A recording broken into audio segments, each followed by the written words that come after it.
So hello everyone, in this video we will talk about SOUN stock and the key levels to watch for August 19, 2025. In the last trading session, SOUN stock dropped 4.94%, closing at $14.82.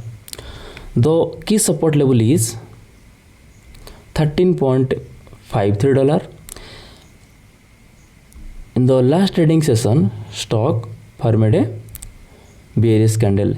If the price goes below $13.53, it could test $12.43. The key resistance level is $17.06. If the price breaks above $17.06, it could test $24.96. That's my view on SOUN stocks. If you found this helpful, please subscribe for more updates. This video is for education only, not financial advice. Always do your own research before investing. Thanks for watching.